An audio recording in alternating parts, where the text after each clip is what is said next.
সুগাকে জোরে ধরে ফুপিয়ে ফুপিয়ে কান্না করছে। তাদের পেছনে দাঁড়িয়ে তে আর জেনিও কান্না করছে।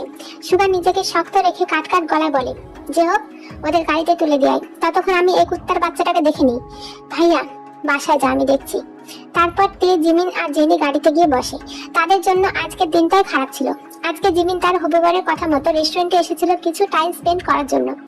জিমিন একা ইতস্ততা বোধ করছিল বলে জেনি আর তেকেও নিজের সঙ্গে নিয়ে আসে।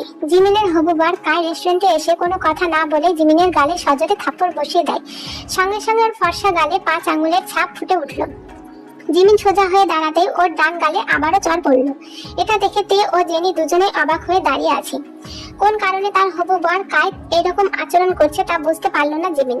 রেস্টুরেন্টে থাকা সমস্ত মানুষগুলো দাঁড়িয়ে দাঁড়িয়ে তামাশা দেখতে ব্যস্ত। থাপ্পড় দুটো এতটাই জোরে ছিল যে জিমিন নুয়ে পড়ে যেতেই তে জিমিনকে ধরে ফেলে। তে জিমিনকে একটা চেয়ারে বসিয়ে দিয়ে কাইয়ের দিকে তেড়ে গিয়ে রাগী কণ্ঠে জিজ্ঞাসা করলো, কি সমস্যা আপনার? এইরকম কেন করলেন আপুর সাথে? কাই তের দিকে তাকাতেই ওর রাগটা ঘোলে পানি হয়ে গেল। কাই হেসে বলল, সমস্যা একটাই, আমি তোমার বোনকে বিয়ে করতে পারবো না। বিয়ে করতে পারবেন না সেটা আপনার বাপকে গিয়ে বলবেন, কিন্তু আপুকে থাপ্পড় মারার কারণটাই তো বুঝতে পারলাম না। পাবলিক প্লেসে রং তামাশা করার জন্য এখানে ডেকেছেন? কাই বিশ্রী ভাবে হেসে বলল, হাই লাইক ইউ। তে অবাক হয়ে কায়ের দিকে তাকিয়ে আছে। তে একবার জিমিনের দিকে তাকায়, তারপর দাঁতে দাঁত চেপে বলে, কি বলতে চাচ্ছেন আপনি? কাই আগের মতো হেসে তার বাঁ চোখটা টিপে দিয়ে বলে, আমার বাবা মা তোমার বোনকে পছন্দ করেছে, এখন জোর করে ডেটেও পাঠিয়েছে। ওর সাথে আমার কোনোভাবে যায় না। আমার সাথে তো তোমার মতো স্মার্ট মেয়েকেই মানায়। আমার ভাবতেও ঘৃণা লাগছে আপনার মত লো ক্লাস মেন্টালিটি মানুষের সাথে আপুর বিয়ে ঠিক হয়েছিল। আরে বেবি গার্ল, তুমি ওইসব কথা বাদ দাও। তুমি জানো তুমি এতটাই হট যে আমার বেড পার্টনার হিসেবে দারুণ মানাবে। তে বিস্মিত লজ্জিত হয়ে দুপা পিছিয়ে যায়। জিমিন জেনি কায়ের এমন কথা শুনে অবাক হয়ে গিয়েছে। জিমিন তাড়াহুড়া করে নিজের ফোন বের করে সুগাকে টেক্সট সেন্ড করে নিজের শাড়িটা ঠিক করে উঠে দাঁড়িয়ে তের হাত ধরে নিজের দিকে টেনে রাগী কণ্ঠে বলে, ফাদার আপনি যদি আর একটা বাজে কথা মুখ দিয়ে বের করেছেন তাহলে ভালো হবে না। হ্যাঁ, লাইক সিরিয়াসলি? যে আমার হাতে থাপ্পড় খেয়ে গুটিসুটি মেরে বসে আছে সে আমার খবর করবে? হাসালে কি বলেন তো? আপনার মতো কুকুর না থাক, কুকুরগুলো আপনার থেকে অনেক ভালো। আপনি তো নর্দমার কীটের চেয়েও জঘন্য। এই কথাটা শুনতেই কাই জিমিনের দিকে তেড়ে আসতেই যাবে, ঠিক সেই সময় কাইয়ের পিঠে সজোরে একটা লাথি পড়ে। এর ফলে কাই ঠিক জিমিনের পায়ের কাছে মুখ থুবড়ে পড়ে যায়। জিমিন সুগাকে দেখে দৌড়ে গিয়ে সুগাকে জড়িয়ে ধরে। জিমিনরা চলে যেতেই সুগা আর তার বন্ধুরা মিলে কাইকে ধরে নিয়ে যায় সুগাদের পুরনো অ্যাপার্টমেন্টে। সেখানে কাইকে নিয়ে এসে সুগা ইউনোর উদ্দেশ্যে বলে, ইউনো ওকে 3 দিন না খাইয়ে রাখ, ও যেন পানিটুকু না পায়। সামনে ইলেকশন আছে, তাই এই কুত্তার বাচ্চাটাকে নর্মাল শাস্তি দিচ্ছি। না হলে ওর যা অবস্থা করতাম, যা দেখে পুরো কলকাতা শহর কেঁপে উঠতো। আমার বোনদের হ্যারাসমেন্ট করা ওর জনমের মতো গুছিয়ে দিতাম। আর হ্যাঁ, ওর টুনটুনির খুব বেশি কুরকুরানি বেড়ে গিয়েছে না? ওর প্যান্টের মধ্যে কিছু মিষ্টি খাবার দিয়ে দেয় আর পিঁপড়ে ধরে নিয়ে আয়, যাতে ওর টুনটুনির কুরকুরানি মিটে যায়। এই বলে সুগা ওখান থেকে বেরিয়ে পড়ে। হঠাৎ সুগার ফোনটা বেজে ওঠে। সুগা ফোনটা হাতে নিতেই ফোনের স্ক্রিনে ভাইয়া লেখাটা ভেসে ওঠে। ও শিট, ভাইয়া আবার কোনোভাবে এই বিষয়টা জানতে পারেনি তো? সুগা তাড়াহুড়া করে ফোনটা রিসিভ করে। হ্যালো ভাইয়া, বলো। কোথায় তুই? এই তো ভাইয়া বাসায় আসছি। ওই কুত্তাটার কি ব্যবস্থা করলি? সুগা মনে মনে বলে, নিশ্চয়ই এটা জেনির কাজ। শাকচুন্নি বাসায় যাওয়ার সাথে সাথে ভাইয়াকে বলে দিয়েছে। ভাইয়ার হাতে যদি একবার ওই ব্যাটা পড়তো তাহলে ওর অবস্থা যে কি হতো সেটা ভেবে আমার হাত কাঁপছে। কিরে, কথা বলছিস না কেন? ভাইয়া তুমি চিন্তা করো না, ওকে আদমারা করে একটা রুল ফেলে রেখেছি। ওই কুত্তাটাকে কুকুর দিয়ে খাওয়া আর তাড়াতাড়ি বাসায় আয়। ভাইয়া, এখানে পরিচয়টা দেওয়া যাক। সুগা হচ্ছে ইউনজন আর সুবিনের ছেলে। সুগার বোন হচ্ছে জেনি, আর সুগা যার সাথে কথা বললো সে হচ্ছে জীবন জাঙ্কুক, আরএম আর জিনের ছেলে। জাঙ্কুকের বোন হচ্ছে জিমিন, আর তে হচ্ছে সুগার খালাতো বোন। তের বাবা অনেক বছর আগে মারা গিয়েছে। জাঙ্কুকের বয়স 30 বছর। তাদের বংশ পরিচয় বলতে গেলে এক কথায় বলা যাবে সেটা হচ্ছে রাজনীতি।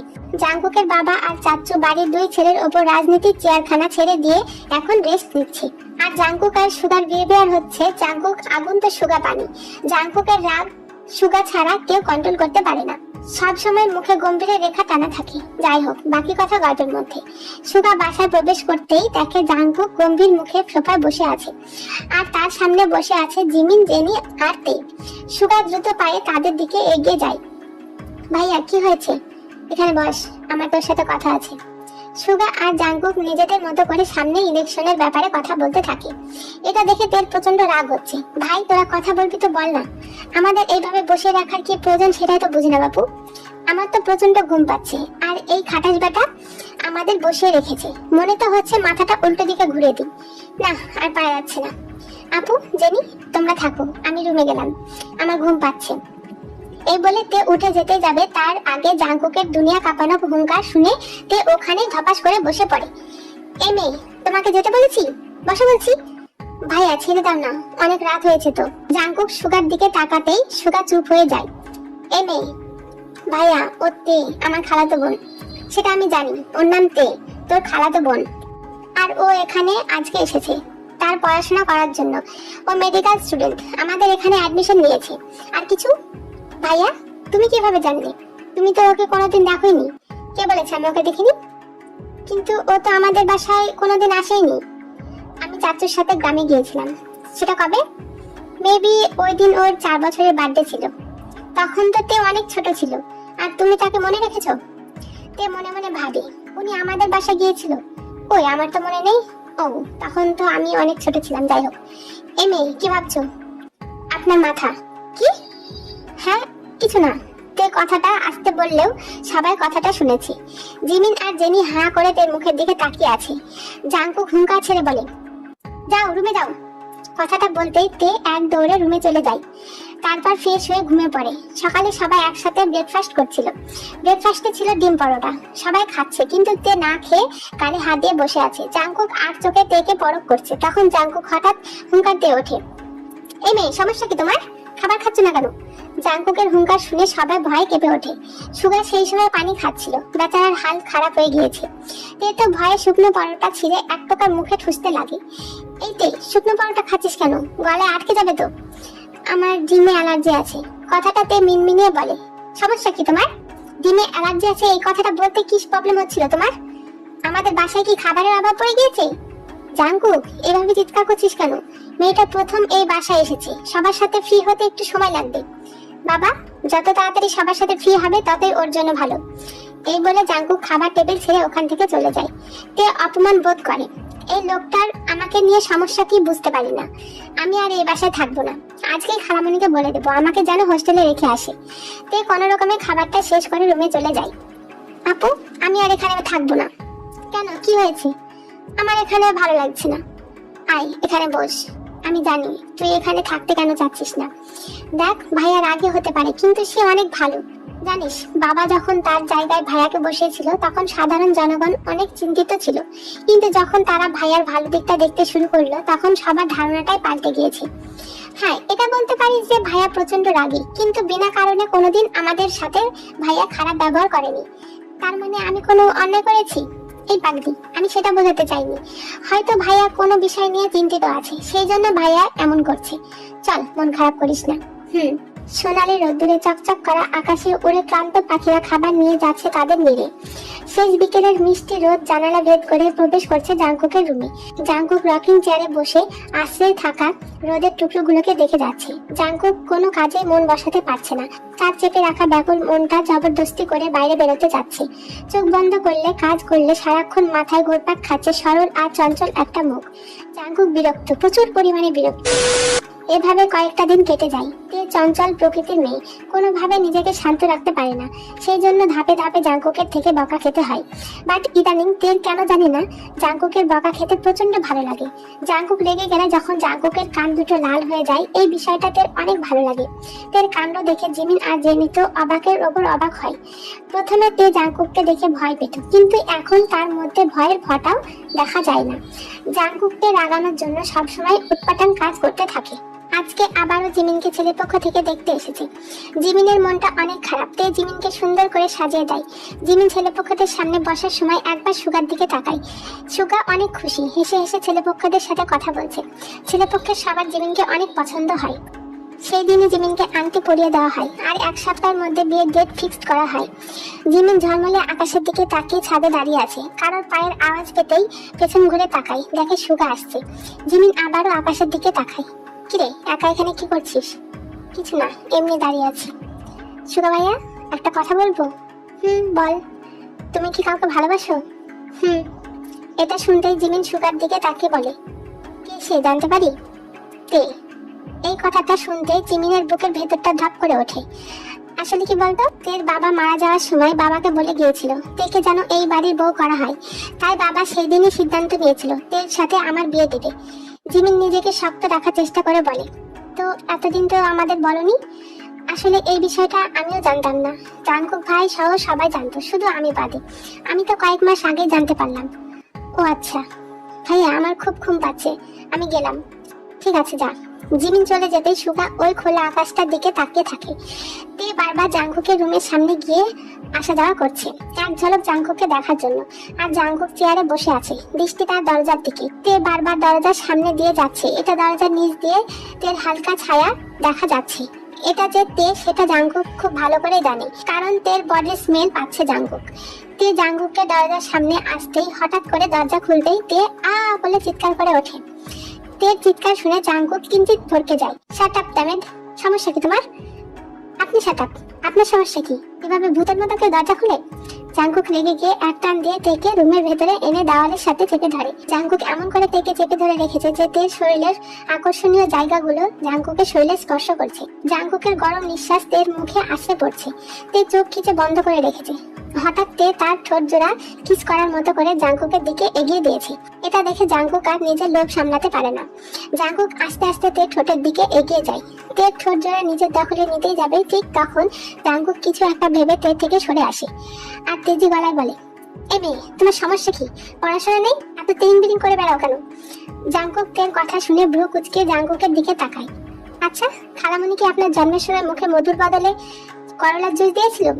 শাটা বেয়াদব মেয়ে, যাও এখান থেকে। তে বাইরে যেতে গিয়ে আবারও পেছন ফিরে জাঙ্কুকের গোলাপি ঠোঁট জোড়ায় একটা কামড় বসিয়ে ওখান থেকে দৌড়ে পালিয়ে যায়। জাঙ্কুক তো নিঃশ্বাস নিতে ভুলে গিয়েছে। চোখ বন্ধ করে তের কিস তাকে ফিল করতে লাগে আর বলে, আমায় আর কত পোড়াবে তুমি? আমি যে আর পারছি না সহ্য করতে। চোখের সামনে তোমাকে অন্য কারোর হয়ে যেতে কিভাবে দেখবো আমি? তোমাকে ভোলার জন্য তোমার সাথে কতই না রুট ব্যবহার করেছি, কিন্তু ততই আমি তোমার প্রতি দুর্বল হয়ে পড়েছি। কিরে দোস্ত, এই নিয়ে 12টা চায়ের কাপ শেষ করলি, এখন কি পেটের মধ্যে চায়ের ট্রাঙ্ক বানাবি নাকি? সমস্যা কি তোর? সুগা থমথমে মুখে বলে, জিমিনের বিয়ে ঠিক হয়ে গিয়েছে। ও আচ্ছা, এটা তো হবারই ছিল। একদম ঠিক বলেছিস। জিমিনের অন্য কারোর সাথে বিয়ে হলে ও ভালো থাকবে। তুই কিভাবে বুঝলি যে জিমিন ওই ছেলেটার সাথে ভালো থাকবে? কারণ ছেলেটা জিমিনকে ভালোবাসে। তোকে কে বলেছে ছেলেটা জিমিনকে ভালোবাসে? জিমিনকে আমার মতো করে আর কেউ ভালোবাসতে পারবে না। ও তাই বুঝি? সুগা কথাটা বলে থমকে গিয়েছে। কেন মনের মধ্যে তোর ভালোবাসাটাকে লুকিয়ে রেখেছিস দোস্ত? আমি জানি জিমিনও তোকে ভালোবাসে, তাহলে বাধা কিসের? কারণ আমার ফ্যামিলি তারা কোনোদিনও এই সম্পর্কটা মানবে না। সবাই তোর সাথে আমার বিয়ে ঠিক করে রেখেছে, তাহলে কিভাবে সম্ভব? তুই একবার জাঙ্কুককে বলে দেখ। আমি পারবো না। তাহলে তুই বসে বসে জিমিনের বিয়ের খাবার গিল। আসতে পারি? কেমন আছেন? ভালো। কিন্তু আপনাকে তো চিনলাম না। আমি আপনার জিগরি দোস্ত ভাবতে পারেন। মানেটা আপনাকে বুঝিয়ে বলি। আপনার বিরোধী পক্ষ আছে না? আরে আমি জিওন জাঙ্কুক আর তার পরিবারের কথা বলছি। ওরা আমারও শত্রু আর আপনারও শত্রু। তাহলে হলাম না আমি আর আপনি জিগরি দোস্ত? সে না হয় বুঝলাম, কিন্তু আপনি এখন কি চাচ্ছেন? আমার কাছে একটা প্ল্যান আছে। কি প্ল্যান? শুনুন তাহলে। তারপর তারা দুজনে কিছু একটা প্ল্যান করে। জাঙ্কুক তের রুমের সামনে দিয়ে যাচ্ছিল। হঠাৎ কিছুর আওয়াজ পেতে জাঙ্কুক তের রুমের দিকে তাকায়। তের রুমের দরজাটা খোলা ছিল। জাঙ্কুক দেখে তে সবেমাত্র গোসল থেকে বের হয়ে ড্রেসিং টেবিলের সামনে দাঁড়িয়ে চুল ঝাড়ছে। তে একটা কালো রঙের পাতলা একটা শাড়ি পরেছে। তে চুল ঝাড়ার কারণে তের ফর্সা পেটটা চোখের সামনে দৃশ্যমান। জাঙ্কুক তেকে এমন রূপে দেখে কেমন একটা ঘরের মধ্যে চলে যাচ্ছে। জাঙ্কুক আস্তে আস্তে তের দিকে এগিয়ে যায়। তে ড্রেসিং টেবিলের আয়না দিয়ে সবটাই দেখছে। জাঙ্কুক তের পেছনে এসে একদম তের গা ঘেঁষে দাঁড়ায় আর আস্তে আস্তে হাত রাখে তের ধনুকের ন্যায় কোমরে। তে চোখ খিচে বন্ধ করে নেয়। জাঙ্কুক আয়নার মাধ্যমে তের মুখের দিকে তাকিয়ে আছে। জাঙ্কুক তের পেট খামচে ধরতে তে আহ শব্দ করে ওঠে। তে, এই তে, কোথায় তুই? জিমিনের ডাক কানে আসতে জাঙ্কুক তৎক্ষণাৎ তেকে ছেড়ে বাইরে যেতে চাইলে তে জাঙ্কুকের হাত ধরে বলে, ভালোবাসেন আমায়?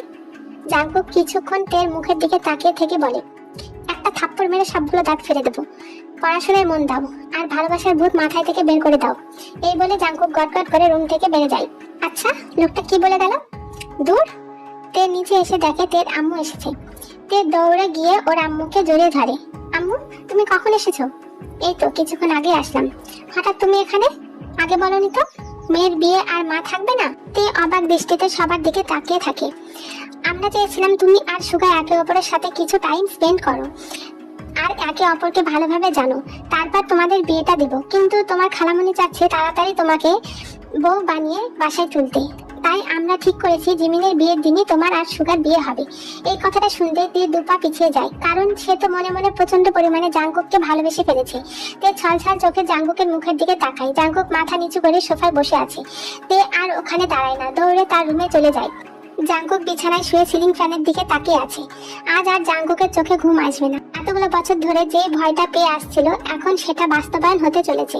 হঠাৎ জাংকুকের রুমের দরজায় টোকা পড়তে জাংকুক উঠে বসে আর ভাবে এত রাত্রে কে এসেছে, হয়তো সুগা। এই বলে জাংকুক দরজা খুলতে তে জাংকুকের বুকে ঝাঁপিয়ে পড়ে আর কান্না করতে লাগে। তের কান্নার আওয়াজে জাংকুকের ভেতরটা ফেটে যাচ্ছে, কিন্তু নিজেকে শক্ত রেখে তেকে নিজের থেকে ছাড়িয়ে বলে, এত রাত্রে তুমি আমার রুমে কি করছো? জাংকুক ভাইয়া প্লিজ এই বিয়েটা আটকান। আমি সুগা ভাইয়াকে কিছুতেই বিয়ে করতে পারবো না। আমি যে আপনাকে ভালোবাসি। তে এখান থেকে চলে যাও, আমি কোথাও যাব না। জাংকুক হুঙ্কার দিয়ে বলে, এই মেয়ে তুমি কি বাংলা ভাষা বুঝতে পারো না? আজ বাদে কাল আমার ছোট ভাইয়ের সাথে তোমার বিয়ে হবে, আর এখন তুমি এই ঘরে রঙ্গলীলা করতে এসেছো? যাও বলছি এখান থেকে। এই বলে জাংকুক তেকে ধাক্কা মেরে রুম থেকে বের করে দেয়। তে দৌড়ে বাসা থেকে বেরিয়ে যায়। জেনি তেকে বাসার বাইরে যেতে দেখে জেনিও তের পেছনে দৌড় লাগায়। তে কিছু দূর যেতে একটা কালো গাড়ি এসে তে আর জেনিকে তুলে নিয়ে যায়। তে পিট পিট করে চোখ খুলে তাকিয়ে দেখে সে একটা ফাঁকা রুমের মধ্যে পড়ে আছে। তে মাথাটা চেপে ধরে পাশে পড়ে থাকা জেনিকে ডাকতে লাগে। জেনি জ্ঞান ফিরতেই তেকে জড়িয়ে ধরে কান্না করতে লাগে। আপু আমার খুব ভয় করছে। জেনি, ভয় নেই, আমি আছি তো। ও তাই বুঝি বেবি গার্ল? এই কথাটা কানে আসতে তে ঘাড় ঘুরিয়ে দেখে কায় দাঁড়িয়ে আছে। তে ভয়ে জেনিকে শক্ত করে জড়িয়ে ধরে। কি হলো বেবি গার্ল, আমাকে দেখে ভয় লাগছে? তুমি জানো আমি তোমাকে শুধু আমার বেড পার্টনার করতে চেয়েছিলাম, কিন্তু ওই সুগা আমার সাথে পশুর মতো আচরণ করেছে। তার হিসেব না নিয়ে আমি কিভাবে থাকি বলো তো? তুমি জানো আমি ভেবেছিলাম তোমাকে আমি আগে টেস্ট করব, কিন্তু কি আর করার, চড়া দামে কেউ একজন তোমাকে কিনে নিয়েছে, আর থাকলে তুমি, তোমার ব্যবস্থা তো আমি করব। এই বলে জেনির হাত ধরে টানতে শুরু করে। তে কাইকে আটকাতে গেলে কাই সজোরে একটা ধাক্কা মারে। কাই জেনির হাত ধরে ছ্যাঁচড়াতে ছ্যাঁচড়াতে নিয়ে যায় অন্য রুমে। তে দৌড়ে দরজা ধাক্কাতে লাগে। রুমের ভেতর থেকে ভেসে আসছে জেনির আহাজারি কান্না। সে কান্নায় যে কোনো মানুষের মন গলাতে সক্ষম, কিন্তু ওই জানোয়ার কাই আর তার চালাদের সেই আহাজারি কান্না কানেই পৌঁছালো না। তে বাইরে থেকে চিৎকার করতে করতে হাঁপিয়ে গিয়েছে, তাও সে চিৎকার করেই যাচ্ছে। হঠাৎই তে খেয়াল করে ভেতর থেকে আর জেনির কোনো শব্দ আসছে না। তে আরো জোরে চিৎকার করতে শুরু করে। হঠাৎ রুমের দরজাটা খুলে যায় আর রুম থেকে কায় সহ 5 জন বেরিয়ে আসে। তে তাদেরকে ফেলে রুমে যেতে চিৎকার করে ওঠে, এই নরপশুগুলো কি অবস্থা করেছে জেনির ছোট্ট শরীরটাকে। এই শরীরটা যে কেউ দেখলে তার গা শিউরে উঠবে। তে দৌড়ে গিয়ে বেডশিট দিয়ে জেনির শরীরটাকে পেঁচিয়ে জেনিকে জড়িয়ে ধরে কান্না করতে লাগে। আর এইদিকে তে আর জেনিকে খুঁজে পাওয়া যাচ্ছে না। এই কথাটা শুনতেই সবাই তাদের খুঁজতে লেগে পড়েছে। জাংকুক তো পাগলের মতো করছে। সুগা পুলিশ সহ তে আর জেনিকে খুঁজে যাচ্ছে, কিন্তু তারা কোনোভাবে তাদেরকে খুঁজে পাচ্ছে না। জাংকুক সিসিটিভি ক্যামেরা দেখে জানতে পারে ওদেরকে কিডন্যাপ করা হয়েছে। জাংকুক বোগামকে সন্দেহ করে, সেই জন্য জাংকুক বোগামের কাছে গিয়ে বোগামকে উড়াধরা মারতে শুরু করে। বোগামের গার্ডগুলো জাংকুকদের সাথে পেরে ওঠে না, কারণ জাংকুক ডাবল বডিগার্ড নিয়ে গিয়েছিল। বোগাম আধমরা হওয়ার আগে সমস্তটা স্বীকার করে। জাংকুক দ্রুত তেদের কাছে চলে যায়। জাংকুক রুমের দরজা খুলতে ওখানে ফ্রিজ হয়ে দাঁড়িয়ে পড়ে। সুগা জাংকুকের পাশ কাটিয়ে দেখতে গিয়ে জোরে চিৎকার করে কান্না করে দেয়। জাংকুক নিঃশব্দে চোখের পানি ফেলছে তার ছোট্ট বোনের বিভৎস চেহারা দেখে। ওখানে জেনির দেহটাকে পায়, কিন্তু তেকে কোথাও পায় না। জাংকুক বোগামের কাছে গিয়ে মেইন পয়েন্টে একটা লাথি মেরে বলে, কুত্তার বাচ্চা, তে কোথায়? ভাই ভাই ভাই প্লিজ আর মারবেন না, আমি বলছি সব বলছি। ওই মেয়েটাকে বিক্রি করে দিয়েছি, তাই ওরে ইউকে নিয়ে যাওয়া হবে। এখন মেয়েটাকে আমার গোডাউনে নিয়ে গিয়েছে, 2 দিনের মধ্যে পাচার করে দেওয়া হবে। এই কথাটা শুনতে জাংকুকের চোখ দুটো রক্তিম বর্ণ ধারণ করেছে।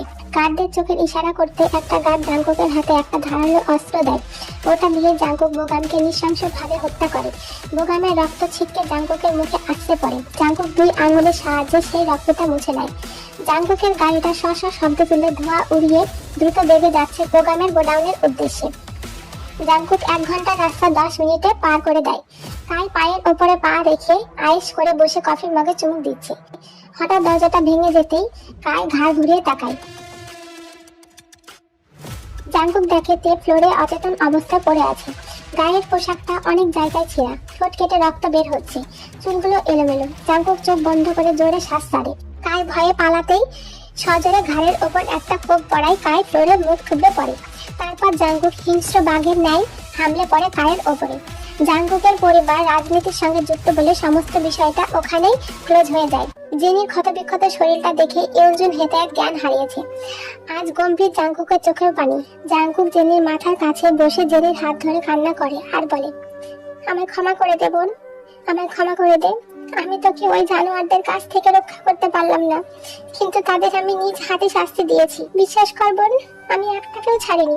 তুই প্লিজ তোর ভাইয়ার উপরে রাগ করে থাকিস না। জেনিকে সাদা কাফনে মুড়িয়ে খাটিয়াতে করে নিয়ে যাওয়ার সময় ইউনজুনকে কেউ ধরে রাখতে পারছিল না। এই, তোমরা আমার মেয়েকে কোথায় নিয়ে যাচ্ছ? জাঙ্গুক, জাঙ্গুক, আমার মেয়েকে কোথায় নিয়ে যাচ্ছিস? আমার আমার মেয়েকে আমার বুকে দে না বাবা। দেখ না, দেখ না বাবা, আমার বুকটা যে খাকা করছে। দে না বাবা, দে না। ইউনজুন, শান্ত হ বোন আমার। আপা, আপা দেখো না, আমার কথা কেউ শুনতেই যাচ্ছে না। তুমি একটু বলো না আপা, আমি আমার ছোট্ট মেয়েটাকে ছেড়ে কিভাবে থাকবো আপা? আমি তো মরেই যাবো আপা। সবাই বলে তাকে ছাড়া আমি মরেই যাব, কিন্তু যার যাওয়ার সেই চলে যায়। 2 দিন পর সব নরমাল হয়ে যায়। যাই হোক, ইয়ঞ্জুন মেয়ের শোকে না খেয়ে অসুস্থ হয়ে পড়েছে। তে সারাদিন নিজের রুমে বসে থাকে, কারোর সাথে কথা বলে না। জেনির মৃত্যুর 1 মাস পার হয়ে গিয়েছে। জিমিনের এই বিয়েটাও ভেঙে গিয়েছে, মানে জাঙ্গুক ছেলেপক্ষকে বারণ করে দিয়েছে। ইউনজুন এখন অনেকটাই সুস্থ।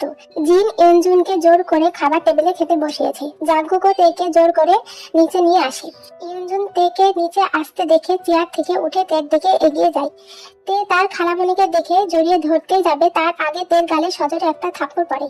তে তাল সামলাতে না পেরে ফ্লোরে পড়ে যায়। চুগা, এ এখনো এ বাসায় কি করছে? একে এখনো এ বাসায় কেন রেখেছিস? মা, তুমি কি বলছো এসব? আমি ঠিকই বলছি, এর জন্যই আজ আমার মেয়েটা আমার কাছে নেই, শুধুমাত্র তের জন্য। ছোট মা, কি বলছো তুমি? এতে তের কি দোষ? তের কি দোষ, তাই না? আমি ওই দিন তের তোকে বলা সমস্ত কথা শুনেছি। তে যদি ওইভাবে বাসা থেকে বেরিয়ে না যেত, তাহলে আমার মেয়েটা বেঁচে থাকতো। আমি তো সুগার বাবাকে সমস্ত কথা বলতে গিয়েছিলাম। এইটুকু সময়ের মধ্যে আমার মেয়েটাকে হারিয়ে ফেললাম। ইউনজুনের কথা শুনে তে আর জাঙ্গুক একে অপরের দিকে তাকায়। ইউনজুন, তুই কিসের কথা বলছিস? আপা, তে জাঙ্গুককে ভালোবাসে, আর জাঙ্গুক তাকে রিজেক্ট করিয়ে দেওয়ায় তে বাসা থেকে বেরিয়ে গিয়েছিল। এই কথাটা শুনতে সবাই অবাক দৃষ্টিতে তের দিকে তাকিয়ে থাকে। ন্যান্সি এসে তেকে 3-4টে থাপ্পড় মেরে দেয়। জাঙ্গুক ন্যান্সির কাছ থেকে তেকে সরিয়ে নেয়। শয়তান মেয়ে, তুই কেন বেঁচে ফিরলি? জেনির জায়গায় তুই কেন মরলি না? তোকে আমি আজ মেরেই ফেলবো। খালামণি, থামো, কি বলছো তুমি সেটা বুঝতে পারছো? তো কি বলবো, ওর জন্য জেনে আর আমাদের মাঝে নেই, আর ও নিজের সম্মানও হারিয়েছে। এখন কোনো ছেলে ওর হাত ধরতে চাইবে না, তো ও বেঁচে থেকে কি করবে? তুই মর, কেন বেঁচে আছিস তুই? তে মাথা নিচু করে কান্না করে যাচ্ছে। তে ওখান থেকে চলে যেতে চাইছে, কিন্তু জাঙ্গুক তের হাত শক্ত করে ধরে রেখেছে। বাবা, আজ আমি তোমার কাছে একটা জিনিস চাইবো, দেবে? আমার সাধ্যের মধ্যে থাকলে অবশ্যই দিব। বাবা, আমি তেকে বিয়ে করতে চাই। জাঙ্গুক, কি বলছিস তুই? এই মেয়েকে আমি এই বাসায় কিছুতেই থাকতে দেব না। তুমি চিন্তা করো না ছোট মা, আমি তেকে নিয়ে অন্য জায়গায় শিফট হয়ে যাব। জাঙ্গুকের কথা শুনে তে অবাক হয়ে জাঙ্গুকের মুখের দিকে তাকিয়ে থাকে আর বলে, আমি এই বিয়ে করতে পারবো না। তোমায় কেউ জিজ্ঞাসা করেনি? আমার তো একদম চুপ। আর একটা কথা মুখ দিয়ে বের করলে একটা থাপ্পড় মেরে সবগুলো দাঁত ফেলে দেবো। তে আর কোনো কথা বলে না, শুধু ড্যাব ড্যাব করে চেয়ে থাকে। বাবা, তোমাদের সবাইকে আর একটা কথা বলার আছে। কি কথা? আসলে বাবা, জিমিন সুগাকে ভালোবাসে, আর সুগাও। জাঙ্গুকের কথা শুনে সুগা তো আমাকে চরম পর্যায়ে চলে গিয়েছে। কিরে, ওইভাবে তাকে কি ভাবছিস? ভাইয়া, থাক, আর কিছু বলতে হবে না। তোর মনের কথাটা যখন আমাকে একবার বিশ্বাস করে বলতে পারিসনি, তো এখন আমার সঙ্গে কথা বলে লাভ নেই। তোর মনের কথা তোর বন্ধুদের কাছ থেকে জানতে হচ্ছে। এই ভালোবাসিস তুই আমায়? সুগা জাঙ্কুককে জড়িয়ে ধরে কান্না করতে লাগে আর বলে, ভাইয়া বিশ্বাস করো, আমি তোমাকে প্রচন্ড ভালোবাসি, কিন্তু সবাই এই বিষয়টা মানবে না বলে আমার মনের কথাটা জিমিনকেও বুঝতে দিইনি। প্লিজ ভাইয়া, আমায় ভুল বুঝো না। থাক, হয়েছে। বাবা, এবার বলো তোমরা কি চাও? আরেন কিছুক্ষণ চুপ থেকে বলে, আমার তোদের সম্পর্ক নিয়ে কোনো সমস্যা নেই, কিন্তু ইউনজুন ভাইয়া, আপনি খুব ভালো করেই জানেন আমি জিমিনকে আমার মেয়ের মতো ভালোবাসি। আর জিমিনকে যদি আমার ছেলে পছন্দ করেই থাকে, তাহলে আমারও এই সম্পর্কে কোনো অমত নেই। বাবা, আমি চাই আজকে আমাদের রেজিস্ট্রি বিয়েটা হোক। তোমরা যখন সব ভেবে রেখেছো, তো আমাদের আর কি বলার আছে। তারপর তাদের 4 জনের রেজিস্ট্রি বিয়েটা হয়ে যায়। জাঙ্কুক থেকে নিয়ে অন্য জায়গায় শিফট হতে চাইলে তাতে ইউনজুন বাধা দেয়, কিন্তু কাট কাট গলায় তেকে বলে, আমার থেকে দূরে থাকবি। সুগা রুমে এসে দেখে জিমিন চাদর মুড়িয়ে মুখ ঢেকে শুয়ে আছে। সুগা ধীর পায়ে জিমিনের কাছে গিয়ে জিমিনকে শক্ত করে জড়িয়ে ধরে শুয়ে পড়ে। জিমিন নিজেকে ছাড়ানোর চেষ্টা করে। এই পাগলি, এখনো রাগ করে আছিস? সুগা ভাইয়া ছাড়ো বলছি। ওই আর একবার ভাইয়া বললে তোর ওই ঠোঁট জোড়া দাঁত দিয়ে ছিঁড়ে ফেলবো। হাসালে ভাইয়া। জাঙ্কুক ভাইয়া আমার বিয়েটা আটকে না দিলে এই ঠোঁট জোড়া আজ অন্যের দখলে থাকতো। জিমিন, খারাপ লাগছে কিন্তু কি জানো, এটাই বাস্তবে হতো। জিমিন প্লিজ চুপ কর। কেন চুপ করবো বলতে পারো? সুগা জিমিনকে আর কিছু বলতে না দিয়ে জিমিনের ঠোঁট নিজের দখলে নিয়ে নেয় আর জিমিনকে সুখময় ভালোবাসা দিতে থাকে। জাঙ্কুক ওয়াশরুম থেকে বেরিয়ে দেখে তে রুমে নেই। জাঙ্কুক ব্যস্ত হয়ে আশেপাশে তাকাতে লাগে আর দেখে তে বেলকনিতে দাঁড়িয়ে আছে। জাঙ্কুক স্বস্তির নিঃশ্বাস ছেড়ে তের কাছে গিয়ে তেকে পেছন থেকে জড়িয়ে ধরে। তে হঠাৎ বলে ওঠে, ধন্যবাদ আপনাকে। জাঙ্কুক তের ঘাড়ে ঠোঁট ঘষতে ঘষতে বলে, কেন? আমার ওপর দয়া করার জন্য। জাঙ্কুক তেকে ছেড়ে দিয়ে ভ্রু কুঁচকে বলে, মানে? এই যে আমার এমন অবস্থা শুনে কেউ তো আর বিয়ে করতে চাইতো না, সেজন্য তো আপনি দয়া করে আমাকে বিয়ে করেছেন। জাঙ্কুক তেকে একটা থাপ্পড় মেরে বলে, আমার ভালোবাসাকে তুই করুণার পদবি দিলি? ভালোবাসা? এতদিন তো আমার প্রতি আপনার ভালোবাসা ছিল না, তাহলে আজ হঠাৎ আপনার ভালোবাসা কিভাবে জেগে উঠলো? আজ হঠাৎ নয়, তুই যখন 4 বছরের বাচ্চা ছিলিস তখন থেকে আমি তোকে একতরফা ভালোবেসে আসছি। তুই বিস্মিত হয়ে ছলছল চোখে জাঙ্কুকের দিকে তাকিয়ে আছে। তখন তো তুই ভালোবাসার মানেটাও বুঝতিস না। আমি তোকে একবার দেখার জন্য বারবার চাচুর সাথে তোদের গ্রামে যেতাম। বড় হওয়ার পরে বাসার কাউকে না জানতে দিয়ে আমি তোর আগে পেছনে ঘুরেছি, কিন্তু যখন জানতে পারলাম আমার ভালোবাসার মানুষটার সাথে আমার ছোট ভাইয়ের বিয়ে ঠিক করেছে, তখন আমি ভেতর থেকে প্রচন্ড ভেঙে পড়েছিলাম। তারপর তোর থেকে দূরে থাকার চেষ্টা করি, কিন্তু বিশ্বাস কর আমি পারিনি তোকে ভুলতে। নিজেকে পাগল পাগল মনে হতো। এই কথাটা শুনতেই তে দৌড়ে গিয়ে জাঙ্কুকের কোলে ঝাঁপিয়ে পড়ে জাঙ্কুক কিস করতে শুরু করে। জাঙ্কুকও কিস ব্যাক করে। জাঙ্কুক তের টপের মধ্যে হাত ঢুকিয়ে তের পিঠে স্লাইড করতে লাগে। দুজন দুজনের ঠোঁটে এমন ভাবেই ডিপলি কিস করছিল, মনে হচ্ছে একে অপরের ঠোঁট খেয়ে ফেলবে।